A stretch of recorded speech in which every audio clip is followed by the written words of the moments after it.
हाँ, मंगलाचरण करेंगे। ओम नमः सिद्धेभ्याय जय श्री ओम नमः सिद्धेभ्याय जय श्री ओम नमः सिद्धेभ्या। मंगलम भगवान वीरो मंगलम गौतमो गणी मंगलम कुंद कुंदाद्यो जैन धर्मोस्तु मंगलम सर्व मंगल मांगल्यम सर्व कल्याण कारकम प्रधानम सर्वधर्माणां जैनम जयतु शासनम जैनम जयतु शासनम जैनम जयतु शासनम। हमारा ये जैन धर्म जानिए चल रहा था, जिसमें श्रावक के अष्टमूल गुण हमने पढ़े और उसमें देव दर्शन की भी बात आई थी। तीसरे प्रकार से जो 8 मूल गुण बताए थे उसमें सब गुणों को मिला दिया था। जैसे मध्यमांश मधु का त्याग, 5 उदंबर फलों का त्याग, पेज नंबर 208 पर है। रात्रि भोजन का त्याग, देव दर्शन, जीव दया का पालन, पानी छानकर पीना, है ना। तो उसमें उन्होंने अपन ने रात्रि भोजन के त्याग में सब तरह के भोजन का त्याग पढ़ा था। उसके बाद देव दर्शन 6वें नंबर पे है। देव दर्शन, दर्शन का अर्थ देखना होता है, लेकिन यहाँ देव दर्शन से अभिप्राय भक्ति भाव सहित देव वंदना करने से है ना। खाली अपन बोलते भी हैं वैसे देव दर्शन करने जा रहे हैं साहब, तो देव दर्शन करने में खाली ये फॉर्मेलिटी थोड़ी है कि मूर्ति के सामने हाथ जोड़ के खड़े हो गए और देव दर्शन हो गया। तो उन्होंने बहुत क्लैरिफाई किया है, देव दर्शन से अभिप्राय भक्ति भाव सहित देव वंदना करने से है। हम जैसी वस्तु देखते हैं वैसे ही हमारे भाव बनते हैं। यदि हम अश्लील चित्र देखते हैं तो हमारे मन में राग भाव जागेंगे। यदि किसी देशभक्ति का चित्र देखते हैं तो हमारे मन में देशभक्ति के भाव जगेंगे। यदि साधु संतों के चित्र देखते हैं तो हमारे मन में त्याग भाव जागेंगे। इसी प्रकार जिनेन्द्र देव के निर्मल गुणों को मन में जगाने हेतु जिनेन्द्र देव की वीतराग प्रतिमा के दर्शन करते हैं। दर्शन करने से वैराग्य भाव जागते हैं, इससे भाव शुद्ध होते हैं, पापों का क्षय होता है और पुण्य का बंध होता है। फिर किसी ने क्वेश्चन पूछा कि जब भगवान कुछ देते नहीं है तो दर्शन क्यों करते हैं? यह सही है कि भगवान वीतरागी हैं और वे ना किसी से प्रसन्न होते हैं और ना नाराज होते हैं। वे किसी को कुछ लाभ या हानि भी नहीं पहुंचाते। भगवान की मूर्ति का कार्य दर्पण की भांति है। जैसे हम दर्पण में हमारा चेहरा देखते हैं और चेहरे पर लगी हुई कोई कालिक भी हमें अगर नजर आती है तो उस कालिक को हमें स्वयं ही साफ करना पड़ता है। इसी प्रकार भगवान की वीतराग छवि के दर्शन से हमें अपने स्वरूप का बोध होता है और हम अपनी आत्मा पर लगी कालिक को साफ करने का प्रयास करते हैं। अर्थात देव दर्शन से अपनी बुराइयां दूर करने की प्रेरणा मिलती। तो जैसे उनके गुण हैं वैसा ही मेरा स्वरूप भी है स्वाभाविक रूप से। मूर्ति के दर्शन करने से आत्मा के परिणामों में शुद्धता आती है। ज्ञानी जन भगवान को प्रसन्न करने अथवा लौकिक लाभ यानी धन संपत्ति संतान आदि की दृष्टि से भगवान की आराधना भी नहीं करते हैं, पर भाव शुद्ध होने से उन्हें पुण्य बंध अवश्य होता है। देखो ये रहस्य है एक्चुअली। अपन एक तरह से बोलते हैं भगवान किसी को कुछ देते नहीं है और एक तरफ से ये भी बोलते हैं कि उनके समीप जाने से उनकी आराधना करने से सब कुछ मिल जाता है। तो ये दोनों अपेक्षाएं आपको बताई गई हैं कि वो कुछ नहीं देते, इसका अर्थ क्या है कि उनका डायरेक्ट कुछ भी इन्वॉल्वमेंट नहीं होता, वो वीतरागी है, लेकिन स्वयं ही मिल जाता है। वो क्यों मिल जाता है? क्योंकि उनकी आराधना से हमारे भाव शुद्ध होते हैं और अपने भावों की शुद्धता के कारण हमें पुण्यबंध होता है। भाव शुद्ध होने से उन्हें पुण्यबंध अवश्य होता है और पुण्य उदय के निमित्त से सांसारिक भोग सामग्री भी उन्हें प्राप्त होती है। जैसा कि अन्न उत्पन्न करने हेतु किसान परिश्रम करता है और उसे अन्न के साथ साथ भूसा भी प्राप्त हो जाता है, इसी प्रकार जिनेन्द्र देव की आराधना का मुख्य उद्देश्य परमात्मा के गुणों की आत्मस्वरूप की प्राप्ति करना है। मगर सांसारिक राग भाव घटने से शुभ कर्मों का बंध बिना चाहे स्वयमेव हो जाता है और सुख के साधन स्वयमेव मिल जाते हैं। पर ज्ञानी जनों की दृष्टि में इस सुख का कोई महत्व नहीं है। क्यों क्यों नहीं है? क्योंकि ये तो हमें तो इन सब से पीछे ही छुड़ाना है ना, संसार के ये सब भोग आदि को छोड़ना है, तो इनका क्या महत्व है? तो वो अपन बोलते हैं ना, तुम सारी खे दातार पाए, काज लघु जांचू कहा, मुझे आप सम कर लेऊ स्वामी, यही एक वांछा वहां। है ना, वो शांति पाठ है ना हमारा दूसरा वाला शास्त्रोपदेश, उसमें ही कहा कि अपने इतने बड़े दातार मिले आप समय, छोटी मोटी चीजें क्या मांगू? तो मैक्सिमम जो मिल सकता है वो ये कि मैं आप जैसा हो जाऊं, और वही मैं मांग रहा हूं। तो यहाँ उन्होंने यही लिखा, जिनेन्द्र देव की आराधना का मुख्य उद्देश्य परमात्मा के गुणों की आत्म स्वरूप की प्राप्ति करना है, मगर सांसारिक राग भाव घटने से शुभ कर्मों का बंध बिना चाहे स्वयमेव हो जाता है और सुख के साधन स्वयमेव मिल जाते हैं। पर ज्ञानी जनों की दृष्टि में इस सुख का कोई महत्व नहीं है। दर्शन पूजन का सच्चा लाभ तो मन का निर्मल हो जाना और विषय कषायों से बचना है। अतः प्रतिमा के दर्शन करते समय मन में यह भावना होनी चाहिए कि मैं भी जिनेन्द्र देव की तरह आत्म शांति प्राप्त करूं तथा राग द्वेष मोह ममता रहित होकर अपनी आत्मा को शुद्ध करूं। वंदे तद्गुण लब्धये, अर्थात जिनेन्द्र देव के वीतरागता आदि गुणों की प्राप्ति की भावना भानी चाहिए, जिससे वो गुण मुझे भी मेरे अंदर आ जाए। फिर अपन ने पढ़ा जीव दया पालन करना, ये अष्टमूल गुण का अंग है। षट काय के जीवों की हिंसा नहीं करना जीव दया है, यह धर्म की जड़ है। बिना दया के धर्म का पालन नहीं हो सकता है। इसी वजह से जैन धर्म का मूल सिद्धांत अहिंसा परमो धर्म है ना। अभी जीव दया में, जीव दया की जब बात चलती है तो हम अपने आसपास रहने वाले जो छोटे मोटे जीव हैं उनकी दया की बात सोचते हैं, लेकिन स्वयं मैं भी एक जीव हूँ, पंचेंद्रीय जीव हूँ, उसकी दया का या मेरे निकट रहने वाले अन्य मनुष्य आदियों के प्रति दया का भाव मैं नहीं करता। चींटियों को तो बचा लूंगा, बाकी चीजों को बचा लूंगा, लेकिन मेरे वचनों आदि के माध्यम से आसपास रहने वाले पंचेंद्रीय जीव मनुष्य आदि प्रताड़ित हो रहे हैं मेरे खोटे भावों के कारण, मेरी जो चारों प्रकार की कषाएं हैं उनके कारण हम इसका ध्यान नहीं करते। तो जिसने स्वयं ही अपने प्रति दया नहीं करी, वो जीव दया का पालन कैसे करेगा? स्वयं की दया पालन करने में स्वयं के विकारी भाव न होने पाए ऐसी व्यवस्थाएं करना, स्वयं के भोजन आदि के माध्यम से ग्रस्त दशा में होने वाली हिंसा को रोकना, वो भी जीव दया का ही एक भाग है। तो इसलिए उन्होंने इसका विशेष जोर दिया। तो इसमें एक कहानी आती है, वो कभी बताऊंगा आपको। मृगसेन धीवर ने जाल में आई प्रथम मछली को छोड़ने का नियम लिया था कि पहले बार जाल में जो फंसेगी मछली उसको मैं छोड़ दूंगा। तो फिर वो बाद में उनका कैसे कैसे किस्सा चलता कभी बताएंगे आपको। इस नियम के प्रभाव से मरकर अगले भाव में वह देव हुआ। फिर 8वें नंबर पे है पानी छानकर पीना। पानी में त्रस व स्थावर जीव होते हैं। जल छानकर पीने से त्रस हिंसा से बचा जा सकता है और हानिकर जीव आदि पीने में नहीं आने से स्वास्थ्य भी ठीक रहता है। नहरुआ रोग तो प्रायः बिना छने पानी के पीने के भी होता है। वैज्ञानिकों ने पानी की एक बूंद में 36,450 जीव बताए, है ना। इन जनरल एक बूंद पानी में, और उसमें थोड़ा सा वेरिएशन हो जाता है, समुद्र का पानी, नदी का पानी, तालाब का पानी, कुएं का पानी, उनमें थोड़ा सा आगे पीछे संख्या हो सकती, बट ये एवरेज संख्या यही है। एक बूंद में 36,450 जीव बताए गए हैं। कितनी बूंद अपन पीते हैं पानी? छन्ना भी दोहरे कपड़े का होना चाहिए। इकहरे छन्ने से बैक्टीरिया तो छन जाते हैं किंतु वायरस नहीं छन पाते हैं। देखो, मतलब वायरस और भी ज्यादा सूक्ष्म है। अतः पानी दोहरे कपड़े से छान कर ही उपयोग में लेना चाहिए।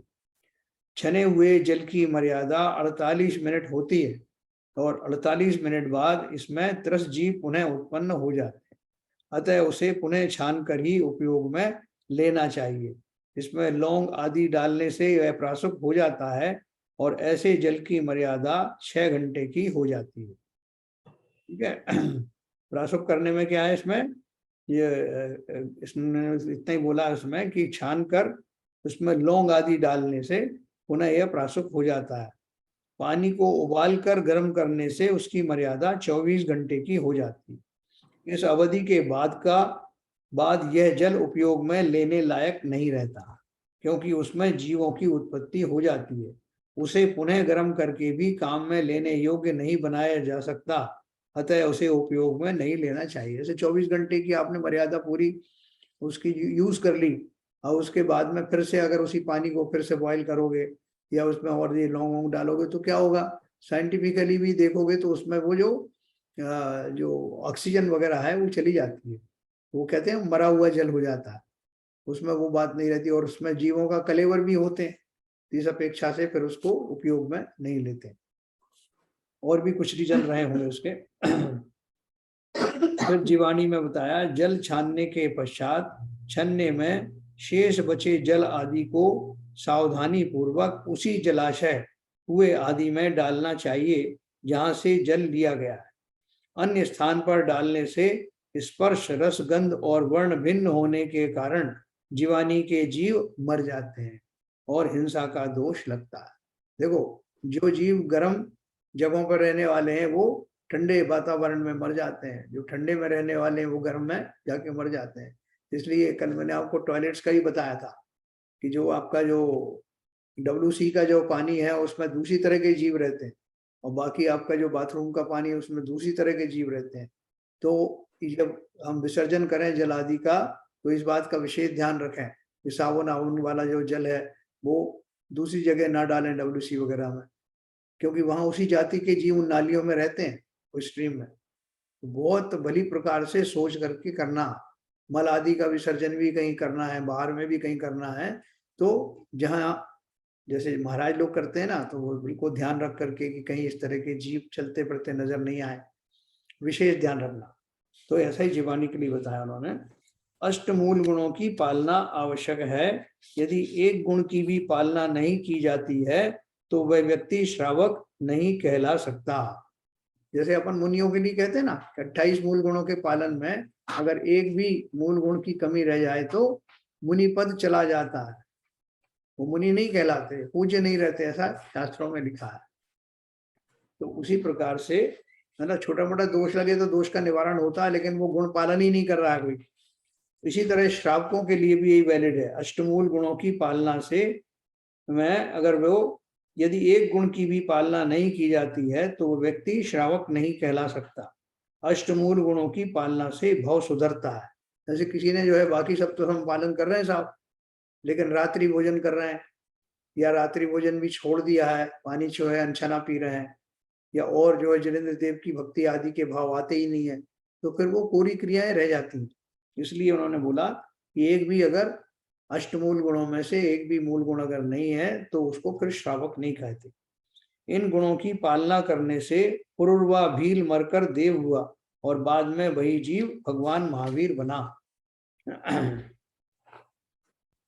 श्रावक के 12 व्रत अपन ने कल जिसमें ज्ञानार्णव ग्रंथ में मुनियों के जो अपन ने जो 5 महाव्रत पढ़े थे ना, तो उसी के रेफरेंस में श्रावक के जो 12 व्रत है उनकी बात करेंगे, है ना, जिसमें से तो 5 महाव्रत के बदले में 5 अनुव्रत आ जाएंगे। बाकी के व्रत कौन से हैं देखते हैं। हिंसा, झूठ, चोरी, कुशील और परिग्रह, इन 5 पापों से निवृत्त होने हेतु जो संकल्प लिया जाता है वह व्रत है ना। पापों से निवृत्ति हेतु लिए जाने वाले संकल्प को ही व्रत कहते हैं। व्रत की परिभाषा ये है। यह 2 प्रकार का होता है। पहला, श्रावकों के लिए अनुव्रत या एक देश व्रत, ये तो हो गया एक। दूसरा, साधुओं के लिए महाव्रत या सर्वदेश व्रत, जो व्रतों से युक्त है वह व्रती कहलाता है ना। महाव्रत की बात चल रही है। श्रावक जो पालन करते हैं वो अनुव्रत होते हैं, क्योंकि उसमें उतनी ज्यादा उत्कृष्टता नहीं होती, और जो साधु हैं वो महाव्रत पालन करते हैं, उसमें संपूर्ण रूप से व्रत का उसका पालन होता है। और आगे लिखा है, जो व्रतों से युक्त है वह व्रती कहलाता। अपन बोलते हैं व्रती श्रावक, अपन बोलते हैं व्रत त्यागी व्रती, इस तरह अपन मिला के बात करते हैं ना। तो उसमें व्रत का जो अर्थ है यहाँ, जिसने 5 तरह के पापों से छूट के लिए जो कुछ नियम आदि धारण किए हैं वो व्रत में आते हैं। ये व्रती 2 प्रकार के होते हैं, है ना। अभी व्रत की संदर्भ में अपन पढ़े तो व्रती 2 प्रकार से, एक अगारी और एक अनगार। अगारी किसे कहते हैं? अगार मकान या घर को कहते हैं। नहीं, अभी आजकल वो बोलचाल भाषा में बहुत सारे शब्द बिगड़ जाते हैं ना, तो अगार को हटा के आगार कर दिया। डिपो वगैरह होते हैं उसको आगार कहते हैं। तो यहाँ अगारी का अर्थ है अगार मकान या घर को कहते हैं। जो श्रावक घर गृहस्थ के ममत्व सहित हैं वह अगारी कहलाता है। इन्हें सागार भी कहते हैं, है ना। सागार का मतलब जिसके आगार साथ में है। दूसरा है अनगार, महाव्रतधारी, घर गृहस्थी के ममत्व से रहित निष्प्रही साधु अनगार कहलाता है। महाव्रतधारी घर गृहस्थी के ममत्व से रहित निष्प्रही साधु अनगार कहलाता है। गृहस्थों का चारित्र 12 भेद रूप कहा गया है। ये 12 भेद हैं, 5 अनुव्रत, 3 गुणव्रत और 4 शिक्षाव्रत, है ना। 12 प्रकार का ये चारित्र बताया गया। तो 5 अनुव्रत, 3 गुणव्रत और 4 शिक्षाव्रत। अपन ने ये पहले पढ़े थे विस्तार से इसी पुस्तक में से, अभी अपन संक्षेप में इसको फिर से पढ़ेंगे। 5 अनुव्रत, अणु का अर्थ छोटा या स्वल्प होता है। 5 पाप यानी हिंसा, झूठ, चोरी, कुशील और परिग्रह का स्थूल रूप से त्याग करना अनुव्रत या एक देश व्रत है। इनमें इन 5 पापों का अणु अर्थात एक देश त्याग होता है। एक देश मतलब पार्शियल त्याग होता है। इनका पूर्ण त्याग महाव्रत कहलाता है, जो साधुओं का मूल गुण है ना, जो आगे अपन पढ़ेंगे। तो अभी क्या लिखा है? 5 पापों का स्थूल रूप से मोटा मोटा त्याग करना। उसमें बहुत बारीकियां भी होती हैं उस पालन करने में, जो अनुव्रतधारी जो है उनको उतनी बारीकी से नहीं कर पाता। ये 5 अनुव्रत किस प्रकार से हैं? हमने जैसे 5 महाव्रत पढ़े, ऐसे उनके समकक्ष ये 5 अनुव्रत हैं जो श्रावकों के होते हैं। पहला अहिंसानुव्रत, मन वचन काय और कृत कारित अनुमोदना से त्रस्त जीवों की हिंसा नहीं करना अहिंसानुव्रत है। इसमें स्थूल या संकल्पी हिंसा का त्याग होता। त्रस्त जीवों का इरादा पूर्वक व द्वेष पूर्वक घात नहीं करना तथा स्थावर जीवों का बिना प्रयोजन घात नहीं करना इसमें आता है ना। इसमें देखो कितनी छूट दी गई है इसमें, कि देखो लिखा है त्रस्त जीवों का इरादा पूर्वक व द्वेष पूर्वक घात नहीं करना तथा स्थावर जीवों का भी बिना प्रयोजन घात नहीं करना। जैसे गृहस्थ जो है वो सब्जी भाजी घर घर बनाता है, अन्न का सेवन करता है, अन्न आदि की थोड़ी खेती होती भी करता है, तो उसमें उसको संकल्प नहीं होता कि मुझे उन जीवों को मारना है ना, और उसको बचा करके पूरी सावधानी से अपनी घर गृहस्थी में के उपयोग में आने वाली वस्तुओं को पूर्ण सावधानी के साथ में पालन करता है, जो जो उसका सामर्थ्य होता है उसके संज्ञान में आता है। तो इस तरह से वो संकल्पी हिंसा का त्यागी हो जाता है। उसके बाद में आरंभी, उद्यमी व विरोधी हिंसा का त्यागी नहीं होता है। अहिंसानुव्रत वाला जो है, अहिंसानुव्रत कौन पालन कर रहा है? जो श्रावक है, जो अभी गृहस्थी में पर भी रह रहा है, तो उसको रसोई भी बनानी पड़ती है, उसको उद्यम कोई नौकरी वगैरह भी करना, धंधा करना पड़ता है, और कोई मारने वारने के लिए जाए तो प्रतिकार भी करना पड़ता है। इसलिए आरंभी, उद्यमी व विरोधी हिंसा का त्यागी वो नहीं होता, इसलिए वो अनुव्रत है।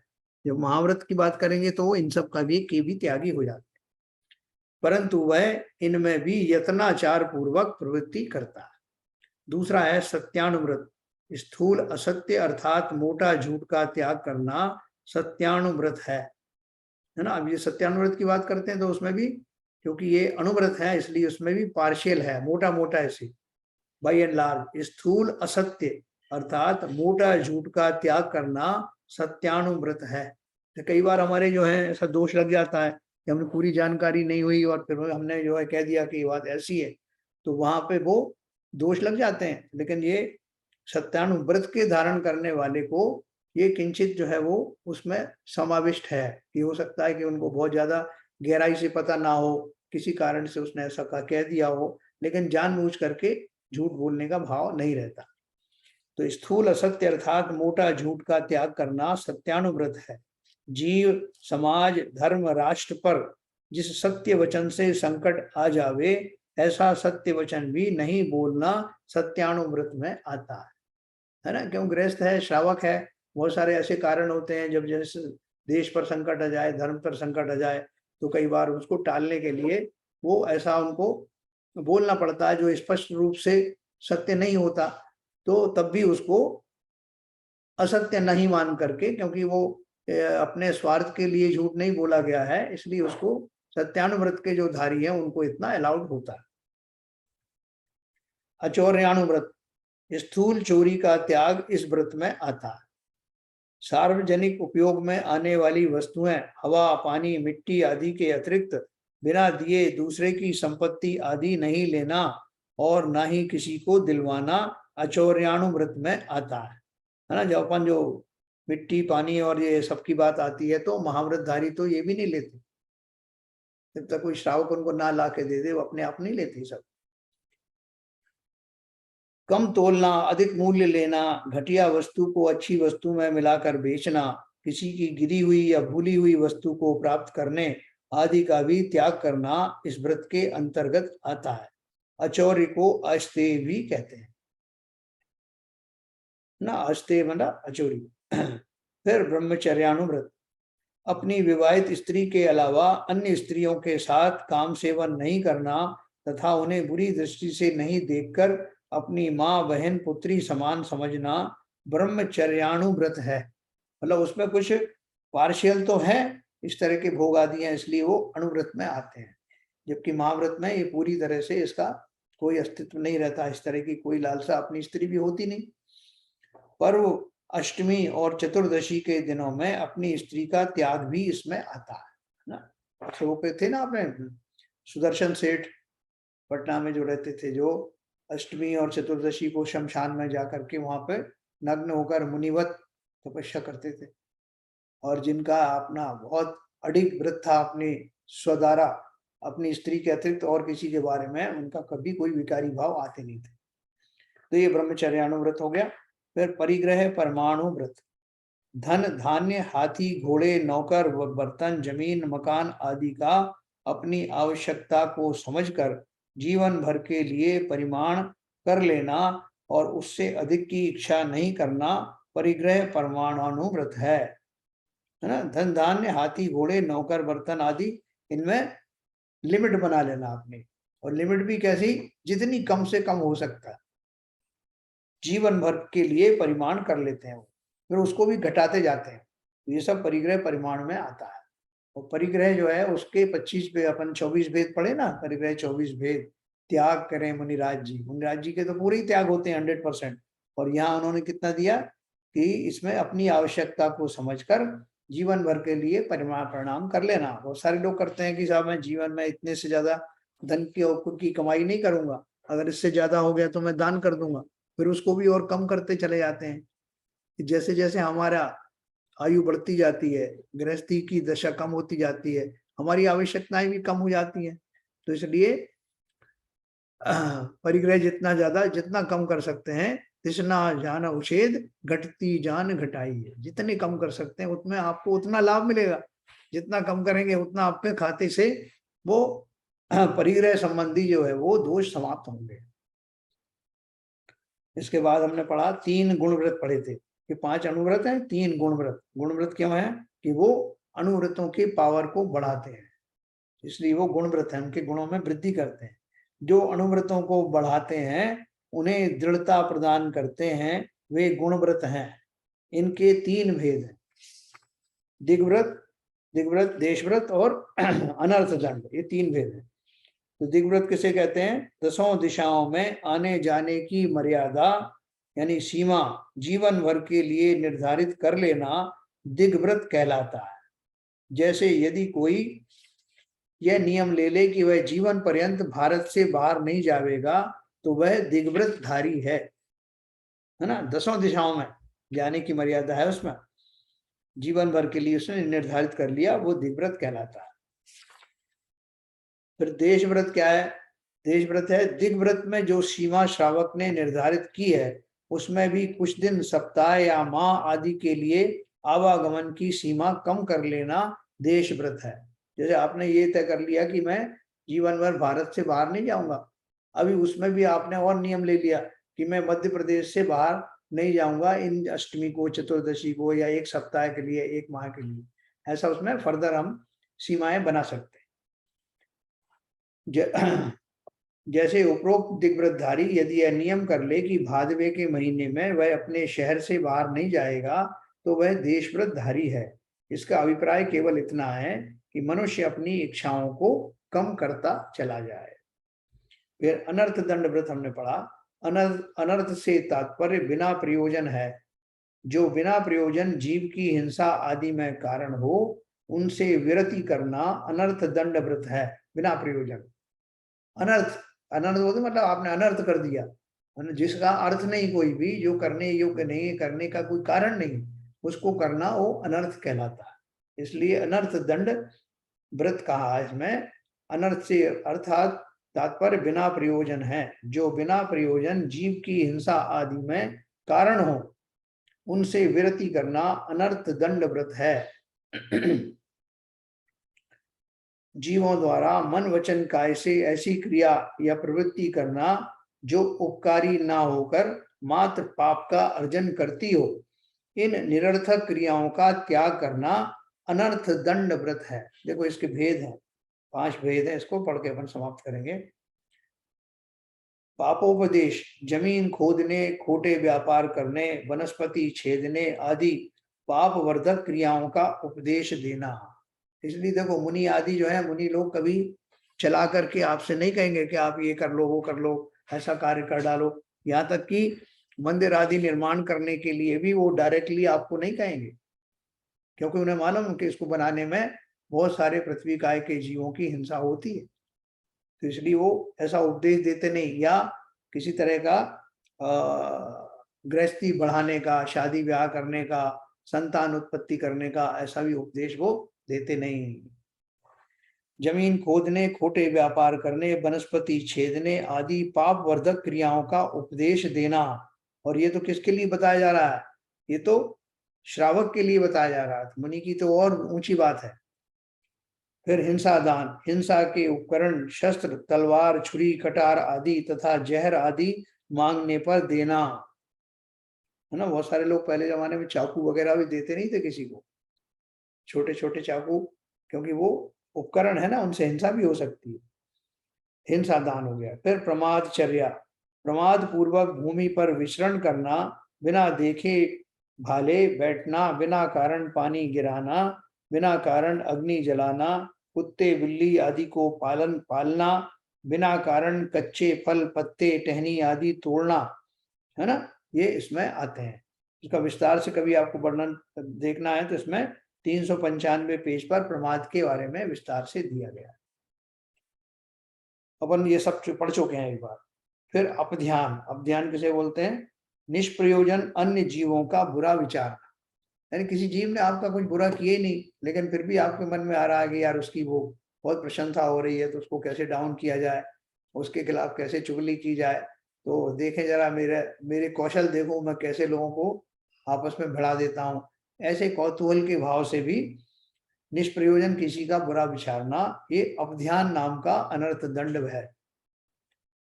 फिर है दुश्रुति, मिथ्या शास्त्रों का पढ़ना, कषाय उत्पन्न करने वाले अश्लील साहित्य को पढ़ना, खोटी कथाओं, राजकथा, स्त्री कथा, चोर कथा, भोजन कथा आदि का सुनना, सिनेमा व दूरदर्शन पर अश्लील दृश्य देखना आदि। ऐसे ये 5 अनर्थ दंड व्रत के 5 भाग हैं। इनसे हम अगर बचेंगे तो बहुत सारे हमारे राग आदि में विराम लगेगा, ये पक्की बात है। तो इस प्रकार हमने ये श्रावक के जो व्रत हैं उनके 5 अनुव्रत और 3 व्रत पर पढ़े। कल अपन शिक्षा व्रत पढ़ेंगे और जो 6 आवश्यक क्रियाएं हैं गृहस्थ की, वो भी अपन पढ़ेंगे। तो अभी इस संबंधी किसी का कोई प्रश्न हो तो बात कर सकते हैं अपन। दिवाली पर क्या करना चाहिए अपन को? 17 लाख दीपक जलाए ना अयोध्या में।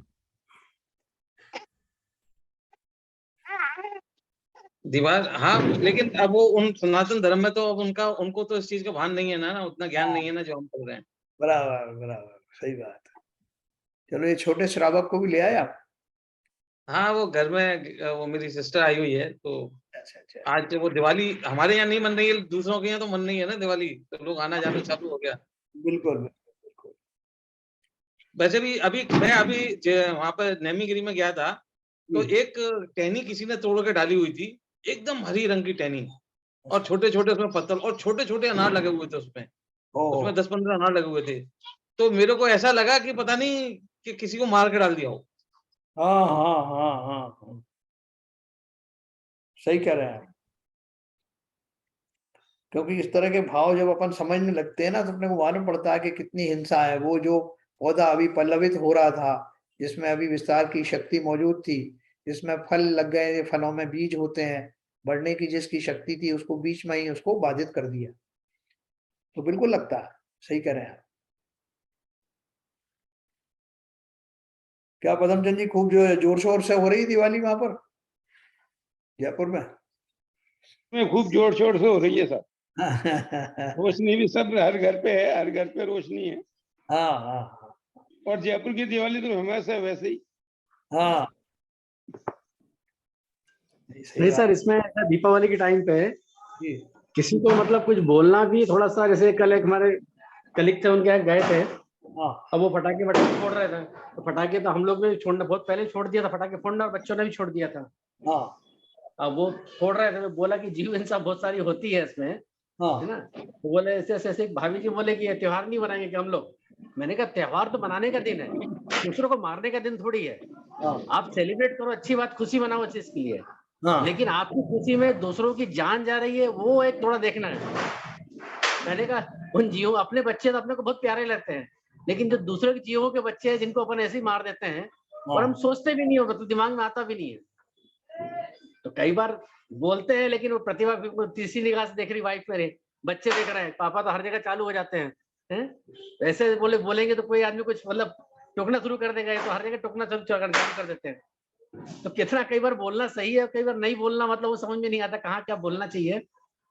देखो ऐसा है, बात यह है कि अगर आपसे कोई ये बात करे कि हम लोग पटाखे चला रहे हैं, आप क्यों नहीं चला रहे, तब आप अपना जस्टिफिकेशन दे सकते हो कि भैया हमारी ऐसी मान्यता है। लेकिन अपन जो किसी इतने मास को समझाएं कि आप ये कर रहे हो, गलत कर रहे हो, तो सबको बुरा लगेगा। तो इसमें थोड़ा सा प्रैक्टिकल होना, बिना मांगे तो सलाह देना नहीं, और उनको जो उनकी जो मान्यताएं हैं, वो मान्यताएं वो भंग होंगी नहीं, उसके विरुद्ध वो हमारे प्रति द्वेष और रखने लगेंगे। तो इसलिए कि जहां तक संभव हो, अपने यहाँ कहा भी है कि उपदेश उसी को दो जो उसके लायक हो। हर एक को उपदेश देते फिरोगे, कोई उसका वो वैल्यू भी नहीं रहेगी, और हम उनकी नजर में प्रामाणिक नहीं रहेंगे। और नहीं, और जिनको उपदेश देना भी है, उनको कहने की शैली आना, बताने की शैली आना, हाँ हाँ ये भी हाँ बहुत जरूरी होता है। हर किसी को, आपको जैसे आपको पूरा नहीं मालूम है, आप किसी को बता रहे हो, तो वहां बहस हो जाएगी, बात कट जाएगी।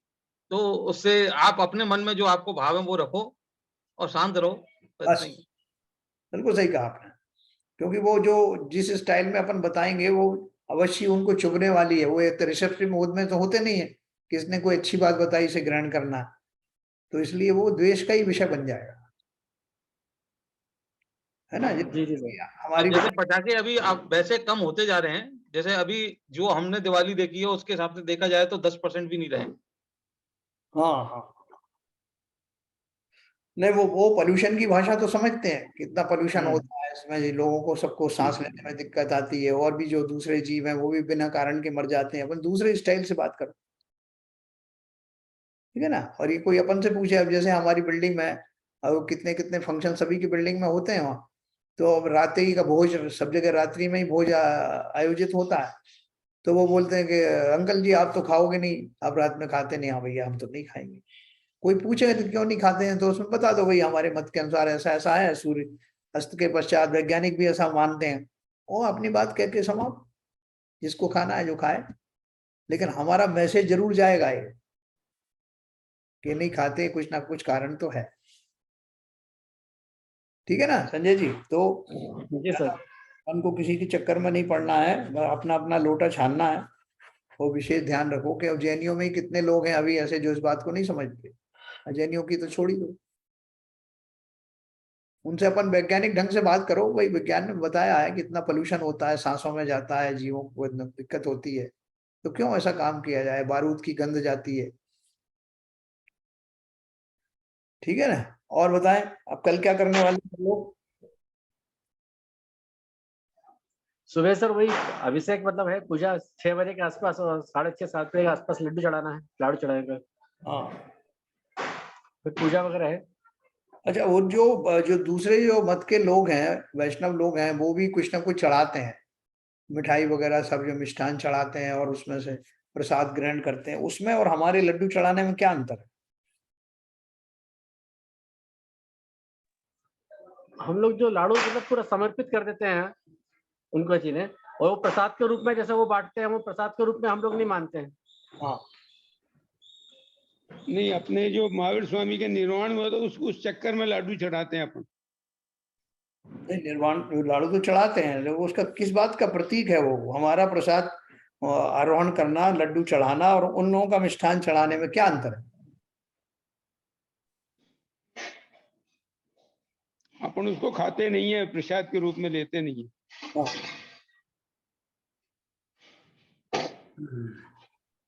और बताएं, किसी को और क्लैरिटी के साथ बताएं कि उस चढ़ाने में, इस चढ़ाने में क्या अंतर है? बोलो शैलेश जी, बोलो। नहीं, ये लड्डू क्यों चढ़ाते हैं वो तो नहीं मालूम है, लेकिन जैसे हमारा जो मानना है, लाडू हम जो चढ़ा रहे हैं वो प्रतीकात्मक रूप से हम लोग भगवान का जो निर्माण हुआ है तो उसका कुछ अपना जो क्रिया का हिस्सा है उसके हिसाब से चढ़ाते हैं। और वो जरूरी नहीं है कि हम उसको मिष्ठान बनाएं या वो कैसा भी, जैसे अपने बहुत से लोग तो अपने नारियल का ही बना के एक प्रतीकात्मक है। उनके यहाँ जो प्रसाद लगेगा तो वो तो प्रसाद बनेगा, अच्छे से अच्छा बनेगा, 56 मिष्ठान बनेंगे, भोग लगेगा, उसको चढ़ाने उनको थोड़ा लगेगा, फिर वो बटेगा। वो हमारे यहाँ नहीं है। सही बात है। तो देखो, जैसे अपन है नैवेद्य वगैरह चढ़ाते हैं ना, तो एक्चुअली क्या है, एक तरह का ये अर्घ ही है। जैसे अपन अर्घ ये बराबर तो बराबर ये मूल कल्याण का एक अर्घ के रूप में एक प्रतीक है ये लाडू, और कुछ नहीं। सही कहा। जिनवाणी अपने अष्टद्रव्य होते हैं, जब नैवेद्य, दीप, धूप और अर्घ, उसी तरह से उसका एक प्रतीक बना रखा है, स्वरूप और कुछ नहीं। बिल्कुल सही बात है। चलिए जिनवाणी स्तुति करते हैं, फिर कल की छुट्टी रखेंगे ना? यहाँ कल की छुट्टी रखेंगे साहब, क्लियर कर दीजिए, क्यों आज बहुत कंफ्यूजन था, 15 मिनट उसी में निकल गए, लोग आए नहीं आज। नहीं, जैसे जो अब मैं भी आने वाला था, लेकिन अब उसी टाइम में जब चालू हुआ उस टाइम में लोग अभी सामने पड़ोसी आ गए, वो और भी लोग आ गए, तो वो एक्चुअली में क्या दूसरों के यहाँ दिवाली मननी है तो लोग मिलने आ गए, तो वही वो आना। हाँ। बहन जी वही कह रही थी कि दूसरों की दिवाली मननी है तो आना जाना हो रहा है, इसलिए लोग नहीं आ रहे हैं। जैन साहब तो वापिस चले गए थे, मैंने दोबारा उनको बुलाया फोन करके, अरे क्या जैन साहब क्या बात है। चलिए, तो कल की छुट्टी रखेंगे, जिनवाणी स्तुति। मिथ्यात्म नाश वे को ज्ञान के प्रकाश वे को आपा परभास वे को मनुषी बखानी है। छहो द्रव्य जान वे को बंध वेदी भान वे को स्वरूप छान वे को परम प्रमानी है। अनुभव बताए वे को जीव के जताए वे को काहू ना सताए वे को भव्य और यानी है। जहाँ तहाँ तार वे को पार के उतार वे को सुख विस्तार वे को यही जिन वाणी है। हे जिन वाणी भारती तो जपू दिन रैन जो तेरी शरणा गए सो पावे सुख चैन। या वाणी के ज्ञान ते सूझे लोकालोक सो वाणी मस्तक धरूं सदा देतूं दो। जिनवाणी माता की जय।